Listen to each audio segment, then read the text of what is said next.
जब भी हम किसी को अप्रोच करते हैं तो सोच रहे होते हैं कि यार ये लड़का कौन है जो मुझसे बात कर रहा है, कब तक रुकेगा, क्या करने आया है, इसका पर्पस क्या है, और वो बस बहाने ढूंढ रहे होते हैं वहां से जाने के लिए या पोलाइटली अपने आप को उस सिचुएशन से एक्सक्यूज करने के लिए। अब यही सारी वाइब चेंज हो जाती है एक पॉइंट पे जहां पे वो लोग जाने की नहीं बल्कि वेट करने की सोच रहे होते हैं और वो तुम्हारे पे थोड़ा सा ट्रस्ट करना स्टार्ट कर देते हैं। और इस पर्टिकुलर पॉइंट को जब ये स्विच आता है, इसको कहते हैं हम हुक पॉइंट।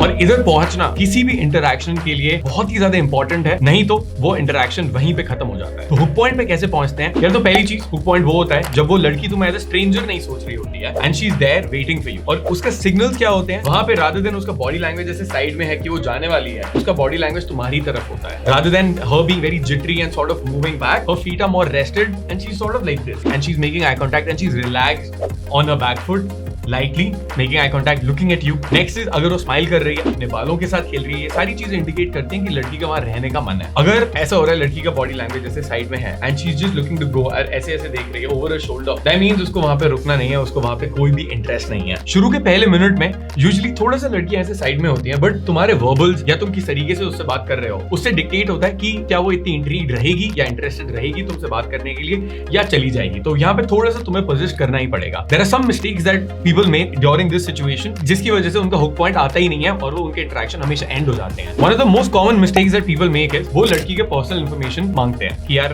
तुम कहां से हो, तुम क्या कर रहे हो यहाँ पे, how are you today, what are you doing, where are you from, what is it that you do. और ये सारी चीजें पहले मिनट में एक्सपेक्ट करते हैं लड़की को, जबकि वो लड़की तुम्हें जानती भी नहीं है। ये पर्सनल क्वेश्चंस होते हैं, पर्सनल इंफॉर्मेशन होती है। People share this personal information with people that they trust, that they comfortable with, और जो उनके पहले से दोस्त रह चुके होते हैं। पहली मिनट में अगर हम ये बातें करेंगे, हम ये चीजें पूछेंगे तो लड़की चुपचाप वहां से चली जाएगी। ये कभी भी वर्क करने वाला नहीं है। दूसरी चीज जो लोग करते हैं, अपनी बॉडी लैंग्वेज का भी फकअप करते हैं। बॉडी लैंग्वेज वो अपनी फकअप करते हैं कैसे? वहां पे लड़की को जाना है, वो जैसी मूव करती है वो भी खुद मूव करते हैं। सो सॉर्ट ऑफ लाइक उसका रास्ता रोकने की कोशिश करते हैं, या फिर जैसी वो लड़की मूव कर रही है वो मूव करते हैं उसकी तरफ, which signifies that they're very reactive to the girl. What you need to do is you need to stand at one place. If she's stepping away, let her step away. But ये जो distance तुम्हारे बीच का है ना, इसके लिए तुम उसको चेज मत करो, वो चेजिंग सी वाइब ना सेट हो। स्टैंड देयर, अपनी आवाज तेज करो और फिर expect her to wait and come back. Alright, अब जब तक हुक पॉइंट नहीं रीच होता है, तुम्हारा जॉब क्वेश्चन वगैरह पूछना नहीं है, तुम्हारा काम है वहां पे चोदी करना, बस बातें करना, just making sure that she has a great fun time with you. एक फन कॉन्वर्सेशन हो रही है, फ्लर्टिंग हो रहा है, टीजिंग हो रहा है, बैंटर हो रहा है। इन चीजों से वहां पे तुम्हारे इंटरैक्शंस पे और भी ज्यादा फर्क पड़ता है for the better, and the girl ends up being more intrigued with you. At this point, to make this easier for you, what you can do is you can start asking questions, statements या फिर कुछ assumptions तुम कर सकते हो लड़की के बारे में। And during this time when you ask these questions और assumption और statements, whatever you do, उसके एंड में तुम्हें exaggeration डालना है। How this looks is कि शुरू में rather than asking so where are you from, उसकी जगह you can assume कि यार you don't look like you're from Bangalore, alright, तुम कहाँ से आए हो? अब तुम वहां से खुद ही आए हो यहाँ पे या तुम्हें वहां से भगा दिया गया तुम्हारे घर वालों ने, राइट? तो एक क्वेश्चन जो था where you want to ask the girl where are you from, जो बहुत बोरिंग होता है, तुम पूछो where are you from, कोई नहीं बताएगा। बट अगर तुम ऐसा बोल रहे हो, this creates that fun element वहां पे that will make her want to stay and help you reach the point. एक और एग्जांपल यहाँ पे मैं तुम्हें देता हूँ, बहुत बारी यूज करता हूँ मैं। अगर एक लड़की बहुत तेज भाग के जा रही होती है तो उसको अप्रोच करते समय हम बात करते हैं कि यार तुम इतनी तेज भाग के जा रहे थे, यार मेरे को लिटरली 30 किलोमीटर भाग के आना पड़ा तुम्हारे पास, अब तुम एक बात बताओ, तुम इतनी तेज भाग क्यों रहे हो? पुलिस तुम्हारे पीछे पड़ी हुई है क्या? Now here's why this is amazing.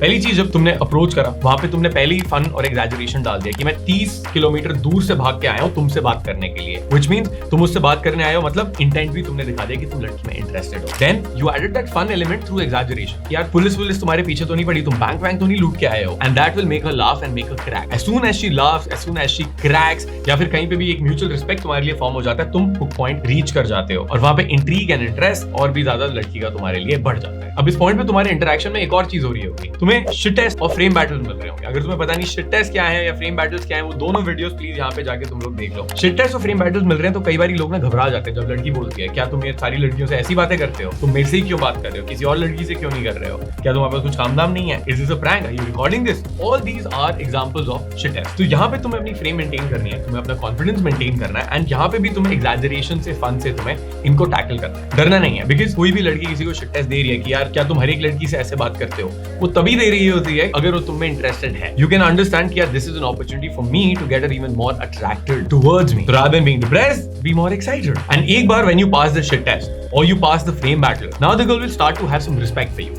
a sense of mutual respect will be formed कि तुम shit test pass कर रहे हो, you are standing up for yourself, you're not being a people pleaser, and वो सारी चीजें हो रही हैं, then the girl will be more hooked and more attracted towards you. ये सारी टिप्स यूज करके तुम्हारे इंटरेक्शन और बेटर जाने लग जाएंगे, अगर वो जल्दी से खत्म हो जाते हैं, वो खत्म होना बंद हो जाएंगे, and you'll start to have much more better longer conversation. अब हुक पॉइंट के आगे क्या करना है? As soon as you reach the hook point, अब तुम्हारा गोल है यहाँ से बातें आगे बढ़ाना. So one thing that you can do is you can either go for an instant date. Hook point आ गया है, लड़की वहां पे है, तुमसे बात कर रही है, थोड़ी और बातें करो, and then try to maybe go आसपास कहीं पे, like come let's go get water, या फिर एटलीस्ट थोड़ा मूव करना स्टार्ट करो, एस्केलेशन करना स्टार्ट करना है. एस्केलेशन के ऊपर पूरी वीडियो एक बनी हुई है, I am not going to repeat myself, अभी पूरा 20 मिनट की वीडियो मैं समझा नहीं सकता हूं, तो यहाँ पे एस्केलेशन वाली वीडियो प्लीज जाके देख लो, it be very helpful for you. Second चीज, हुक पॉइंट के बाद तुम क्या कर सकते हो? जो शुरू में हम कंफर्ट बिल्डिंग क्वेश्चंस नहीं कर रहे थे, हम पर्सनल इंफॉर्मेशन नहीं ले रहे थे, अब यहाँ पे तुम ले सकते हो, तुम पूछ सकते हो कि यार what is it that you do, अच्छा तुम काम क्या करते हो, so do you stay with your parents, do you stay in Delhi, तुम दिल्ली से ही हो या तुम कहीं और से हो. So that information starts to happen, और इससे क्या होता है, हमारा ट्रस्ट बढ़ता है, हमारा कंफर्ट लेवल्स बढ़ते हैं, एंड जो connection that you have with the girl that increases. तो यहाँ पे हमारा goal, once you reached the hook point, attraction तो है ही, अट्रैक्शन तुम कर ही रहे हो, बट साथ साथ में you starting to do some comfort building as well, और धीरे धीरे करते करते तुम्हारा अट्रैक्शन बिल्डिंग कम होता रहेगा, और तुम्हारा connection building and emotional connection that will start to increase. I hope this clears a lot of stuff up for you guys. जो शुरू के पहले 2 से 5 मिनट कॉन्वर्सेशन के होते हैं, वहीं पे हमारी सबसे ज्यादा फट रही होती है. एक बार हुक पॉइंट रीच हो जाता है तो हमारी फटनी बंद हो जाती है, क्योंकि शुरू में जो लड़कियों के रिस्पॉन्सेज आते हैं वो एकदम से सॉर्ट ऑफ हार्श लगते हैं हमें शुरू में, but if the first minute और 2 we can push through, we can be persistent and we can stand a ground, और हम और अच्छे से वहां पे बात कर सकते हैं, हम थोड़ा फ्लर्ट, बैंटर, टीजिंग ये चीजें यूज कर सकते हैं, एग्जैजरेशन यूज कर सकते हैं, तो हुक पॉइंट आने में ज्यादा टाइम लगता नहीं है, एंड वहां से इट्स ऑल स्मूथ सेलिंग. तो शुरू की approach anxiety, the feeling of weirdness कि मैं क्रीपी तो नहीं लग रहा हूं, ये सारी चीजें चली जाती हैं. Again, I hope this clears out a lot of things for you. If you liked it, guys, please एक comment छोड़ दो हमारे लिए. I read all of the comments, and it's always great to see some comments from you. At the same time, send this video to one of your friends if you really liked it. किसी को तो जरूरत होगी आसपास, तुम्हारे गंजेड़ी नशेड़ी दोस्त लोग बुट्ठल से बैठे होंगे इधर उधर, उनको प्लीज ये वीडियो भेज दो, and then ask them to subscribe. Tell them to hit the subscribe button, spank it, smash it, demolish it. All right, I'll see you guys in the next video.